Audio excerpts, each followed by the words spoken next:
happy Saturday, everybody. Back when we were planning our live show at the National Gallery of Art, which was a few months ago, we were brainstorming ideas about art history mysteries. And one of the topics that came up was Caravaggio and the murder of his rival, Ranuccio Tomassoni.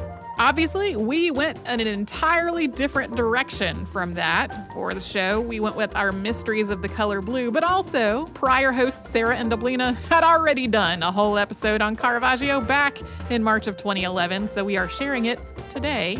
Everyone enjoy. Welcome to Stuff You Missed in History Class, a production of iHeartRadio's How Stuff Works.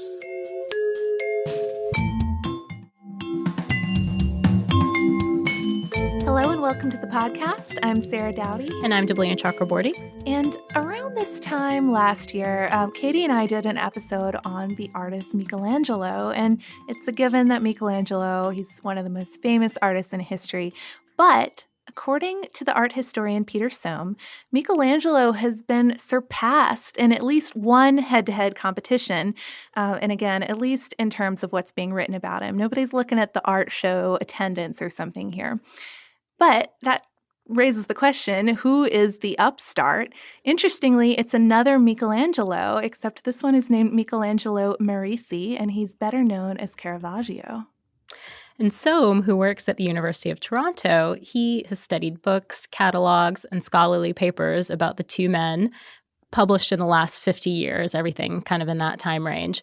And over time, the Caravaggio-related work did, in fact, outpace the writings on Michelangelo, especially since the mid-1980s or so. Yeah, so Caravaggio is apparently quite popular right now. And if the obsession has been growing for the past 50 years, it's really reached new heights this year and last year, which was the 400th anniversary of the artist's death. But so far, we've had two art world controversies. This is in the past year. Two art world controversies, which have played out in really dramatic headline fashion. We're going to just read off a few of these headline, counter-headlined selections for you. One is from the BBC.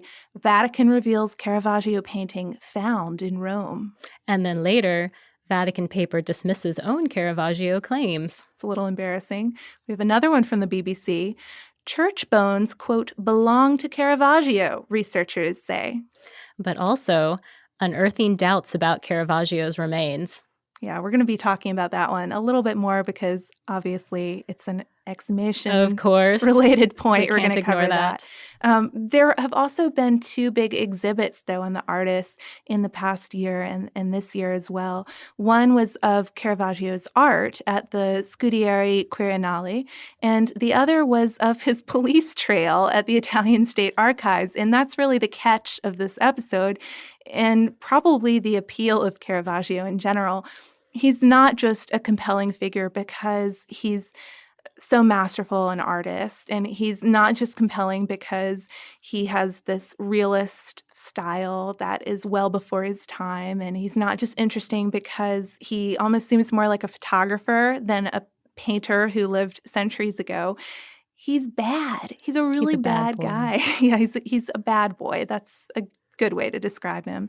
And the documents relating to his life are police documents and court documents, legal statements, things like that. He did leave quite a paper trail, and it does not really paint a pretty picture. Yeah, and so I guess that new paper trail is what we'll focus on the most. But first, we'll go back to the beginning. He was born in 1571, and he was the son of an architect and a majordomo for the Marquis of Caravaggio. He was apprenticed later at age 11 to painter Simone Peterzano in Milan. And it was sometime in his teens when he was sent off to Rome, and that's where he settles into this bohemian underworld. He's really poor and working for painters at that time who are less able than him. They're less talented. Yeah, definitely struggling. And these are kind of the lost years as far as his record goes, which I guess with Caravaggio, that's a good thing. But they're not lost years as far as his work goes. He painted about 40 pieces during this period, including Boy with a Fruit Basket and The Young Bacchus. Those are probably two of his most famous works.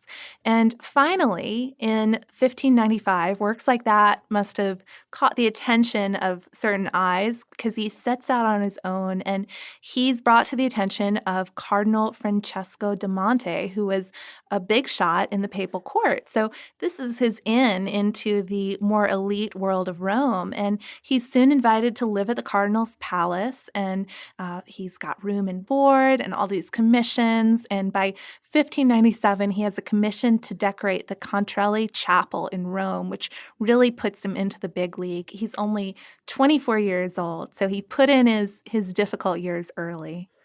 Yeah, and it's not a really totally smooth road all the way, though. His work for the chapel, which included scenes from the life of St. Matthew, they caused quite a stir at the time. And that's because these scenes he painted, they weren't idealized in any way. Matthew basically looks like a laborer off the street, a common person, not a very pretty saint. Yeah, and from there on out, though, he does stick with these religious subjects, though. That's mostly what he's working on.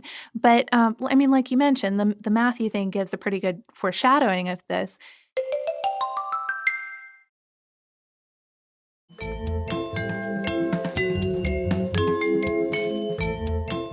His work isn't pretty. It's violent and it's dark stylistically. He supposedly would use a lantern hung in a dark studio to achieve this really dramatic lighting effect. I mean, I'm guessing probably most of you, if you're listening to this episode, you've seen Caravaggio paintings, but they often look like a photo where there's a big, strong beam of light shining on the subject from one direction. And another thing he would do is pick poor models. So maybe St. Matthew was right off the street. He would use laborers and just people he ran into, perhaps even prostitutes, which obviously that's going to sometimes cause some trouble for him. And sometimes his work was consequently rejected by its original commissioners. Yeah, the Carmelites, for example, thought that his Death of the Virgin looked a little too common and also a little too dead. Yeah, they didn't want her to look like a normal woman who had just died. They wanted her to be shooting straight up to heaven. And this kind of rejection, though, didn't really hurt Caravaggio's reputation. You would think that having your commissions rejected would be a bad thing, but private buyers were very eager to snatch up the rejected pieces, and his success really continued to grow.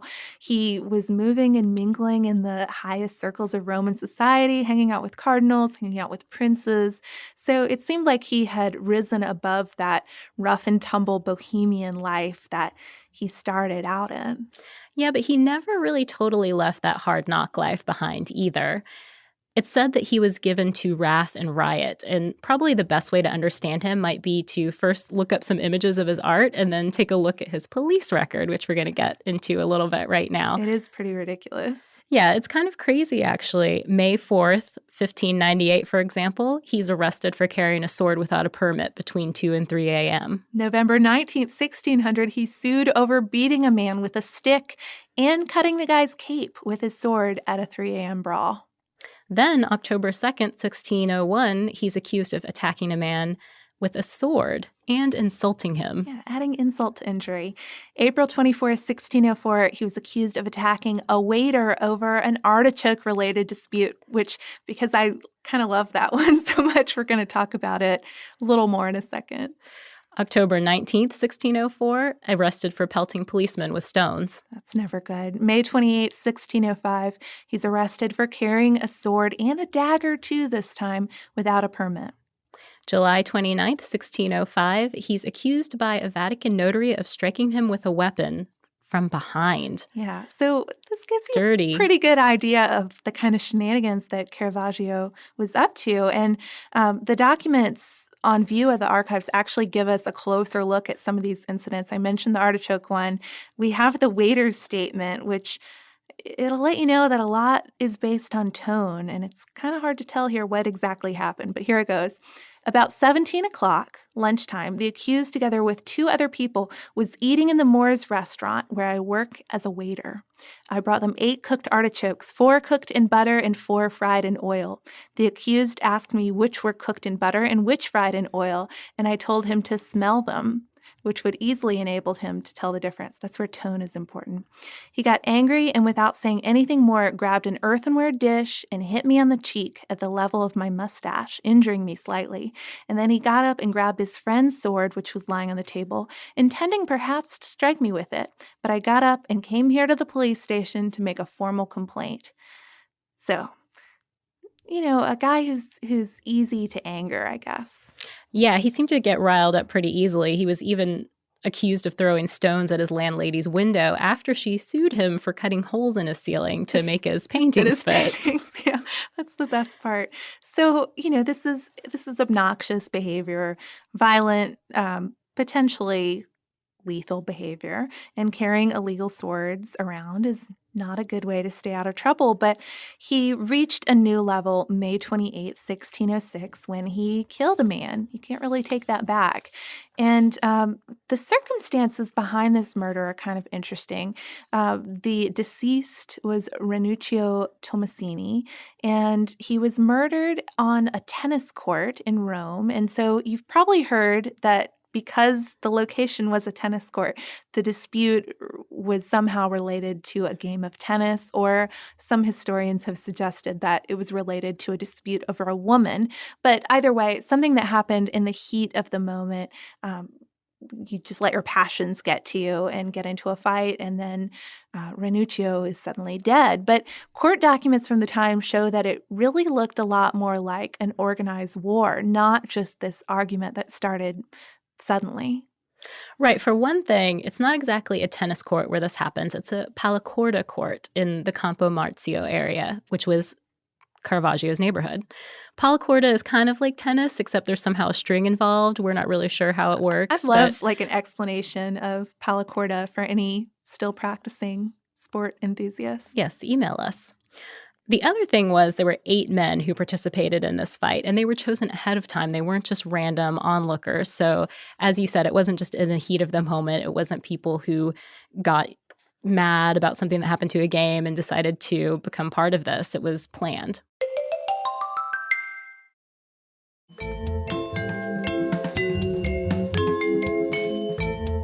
Caravaggio himself was there with 3 other guys. One was a captain in the papal army, again showing he does have friends in high places. And one of his friends was also badly injured and arrested after the fact. And it's during this guy's trial where it comes out that the fight was probably started over a gambling debt. So something that they could mull over for a little while and get their friends together. But Caravaggio is injured in this, but he escapes. He's not injured bad enough that he's arrested. He gets out of Rome. He's terribly concerned about what will happen to him, and rightly so, because he's condemned to death in absentia by Pope Paul V. So the first place he goes is to the estate of the Marquis of Caravaggio's relative. So a friend of his dad's friend, essentially. From there, he goes to Naples in early 1607, and he starts painting again. And just remember, throughout his entire flight, he's still painting, which I think is so interesting. I mean, obviously, it's partly to make a living, but that you would still have it in you when you're running for your life. Right, and he has to keep moving. He moves on from Naples to Malta, where he not only keeps painting, but he's received into the Order of Malta, which is kind of confusing because it's something that requires papal permission. Yeah, and the Pope has just condemned him to death. I think that's interesting. And of course, all the while, his friends back in Rome were working to get a papal dispensation. That's the only way he could be pardoned. But I would kind of want those files to be handled in reverse order, I think, and get my life spared before I am received into the Order of Malta. But either way, he's expelled from the Order of Malta not that long after, and he's jailed. He escapes from jail and goes to Syracuse in Sicily in October 1608. And from there, he goes on to Messina and then to Palermo, all the while still working. And it's kind of interesting. Art historians have commented on this work because obviously you're going to look at anything done under such adverse circumstances. But apparently he really simplifies things and scales it down, but it's still just as skilled and well executed as ever. The only way for him to really get a rest is to get the Pope's pardon at this point. But Caravaggio has friends in high places, like we mentioned, so they've been working on this. Seems like a pardon might actually be on the horizon finally. Caravaggio ends up moving to Naples again, but when he's there, he's attacked at the door of an inn and horribly disfigured on his face. People even get reports that he's dead. By July 1610, though, he's finally well enough to sail again, so he sails for Rome, but he's arrested along the way. And the boat with all his stuff leaves him behind while he's in jail. So he's trying to chase down this boat. He gets as far as Porto Ercole, where he dies at 38. So he never reaches the boat, never gets his pardon while he's alive. He is actually pardoned 3 days later after his arrives death. 3 days later. So, that's sad to say the least. And it's interesting, though, but the circumstances around his death are appropriately controversial, too. He's often believed to have died alone on the beach, which is terribly depressing and probably seems plausible, right? But his first biographer, Giovanni Baioni, sort of made things even worse. He painted a picture saying, quote, finally having arrived in a place on the beach, he was put in bed with a high fever and having no human help. Within a few days, he died as miserably as he had lived. I think that makes it worse. It makes it seem like not only does he die alone on the beach, somebody puts him in bed and then leaves him. And then abandons him. Yeah. Then he dies alone. Definitely taking it up a notch. But his death was really not quite that dramatic. Records from the archives exhibit show that Caravaggio was found delirious on the beach, but then he was taken to the hospital and he died there 2 days later, presumably not entirely abandoned by everyone at the hospital. It's still unclear, though, what killed him. Right. Maybe it was malaria. Could have been that. Maybe the Knights of Malta, or maybe even the Pope. I mean, during his successful, though very stressful career on the run, he was kind of afraid that papal hitmen were after him. Yeah, so it was a concern of Caravaggio's at least. But we also have to address those bones that were supposedly Caravaggio's and identified as his last summer. First of all, though, why would this even be an issue? You know, presumably an artist as famous as Caravaggio would have a monument and a marker set up immediately after his death. But even though it's pretty hard to believe, after Caravaggio's death, he faded into obscurity almost immediately. I mean, he had an influence on later artists, but people pretty much forgot who he was until he had this big resurgence at the beginning of the 20th century. So that's why we knew he definitely died in Porto Ercole, but we didn't know exactly where he was. In 2010, Silvio Vincetti, who is the president of a private organization that seems to go around and ID the remains of illustrious deceased Italians such as Dante, announced that his team had identified bones of Caravaggio from the Porto Ercole crypt. Yeah, and you may be asking, how did they do this? So here's a little bit about their method. They examined skeletons at the crypt, eliminating ones that didn't fit Caravaggio's specs, basically. They carbon dated things down to one skeleton, and then they tested that sample against the DNA from families who were named Merici or Mauricio from Caravaggio. So they did this basically because Caravaggio didn't have any kids of his own, and the committee couldn't find his actual descendants, his siblings' descendants, I should say. So they kind of had to take their best guess. Yeah, and that's one thing that makes people a little uncomfortable with this finding. But the group also concluded that the presumed Caravaggio skeleton had suffered from lead poisoning, which would also add up for an artist at the time, had suffered from syphilis, and had died from sunstroke. But art historians have been really, really skeptical of this claim, to say the least. The New York Times article that we mentioned earlier had quotes from quite a few art historians with varying tone of dismissal, but I included one from Tommaso Montanari of the University of Naples, who said, quote, in the 400th anniversary of Caravaggio's death, this committee has concocted a compelling discovery thinking it will attract tourists. It's all very depressing. So yikes. Yeah. Sir. Not very confidence-inspiring. No, not at all. So I guess I'm hoping that we'll find out more in the 401st anniversary of Caravaggio's death, because I don't like my exhumations to be depressing and up in the air.